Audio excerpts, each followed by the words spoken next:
So nakadepende yan kung paano nyo ikinabit.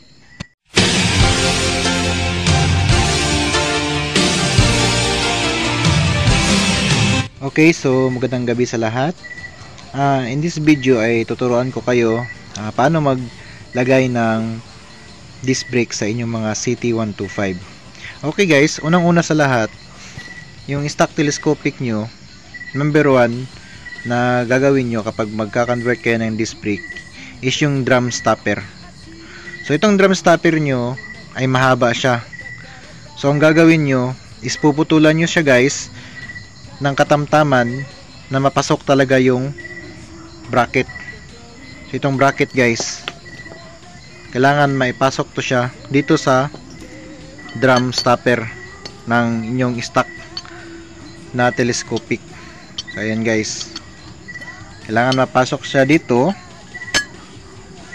Tapos yung kanyang space is katamtaman lang, kasi kapag di nyo puputulan yung drum stopper guys, ay siguradong babangga talaga siya sa disc plate.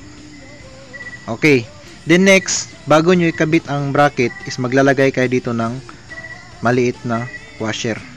So katamtaman lang yung liit ng washer na papantay siya sa drum stopper. Kasi kung mahaba ang ilalagay nyong spacer dyan or washer guys, is mag-iiba ng direction yung bracket nyo. Saka di na siya may ibabalance dito. Then after that, maglalagay naman kayo dito ng spacer. So yan ang gagawin nyo guys. Bali itong gagamitin natin na pang disc brake guys sa CT125 ay yung hub niya ay XRM Trinity. Then yung kanyang disc plate is XRM Trinity 220mm. Then yung caliper na gagamitin nyo is pang XRM 110 double piston.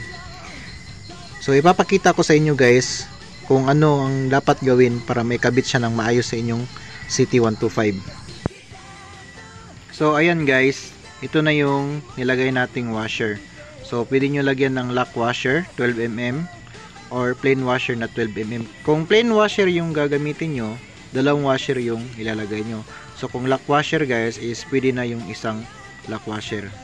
Tingnan nyo guys, ayan, so na-balance na siya.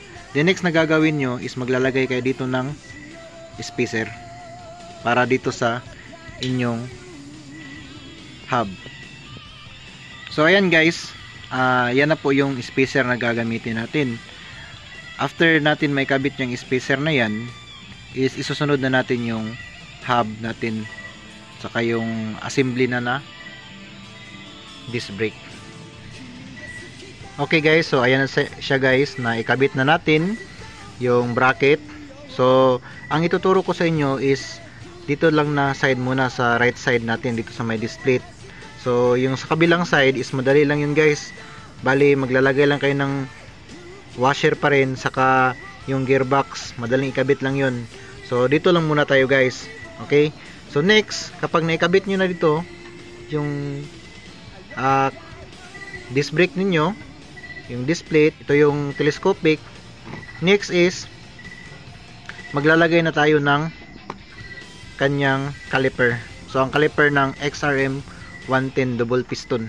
Okay guys, so ito na guys, yung ating disc brake ng CT125. So sa right side lang muna tayo. Okay, so ang gagamitin nating bolt dito is yung pang disc plate na bolt 8mm. Bali mahaba to siya guys, yung sa bandang itaas. Din sa bandang ibaba naman is nasa half inch yung haba nito para di siya sasayad sa disc brake. Then ang caliper is XRM 110. Yung ating disc plate is XRM Trinity 220mm. Then yung ating hub is XRM Trinity. So ayan guys, wala yang sayad. So di yan sa sayad guys. So nakadepende yan kung paano nyo ikinabit.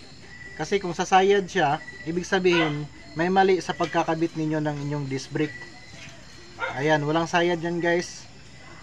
Saka kung titignan ninyo dito, ayan, ulitin ko, yung kinabit natin is lock washer. Okay? Kung plain washer yung ikakabit nyo, 12mm na plain washer, bali dalawa. Kasi yung lock washer is makapal yung kanyang thickness. So, isang lock washer lang ilalagay natin, 12mm. Saka yung ginamit kong spacer rito guys, itong spacer na to, ang ginamit ko is yung panglikod na spacer ng XRM. Then yung spacer sa loob, yung hub spacer nito guys, is yung stock na front hub spacer ng CT125. Yan ang ilalagay nyo. Saka yung bearing natin is 6201 kabilaan. Okay, so ayan na guys. Kompleto yan. So dito na side, sa kabila guys, ang ilalagay nyo is gearbox. Then maglalagay kayo ng plain washer na 12mm para ma-balance to siya sa gulong ninyo. So yan lang guys, at sana'y maintindihan nyo kung paano natin ginawa to. Then maraming salamat.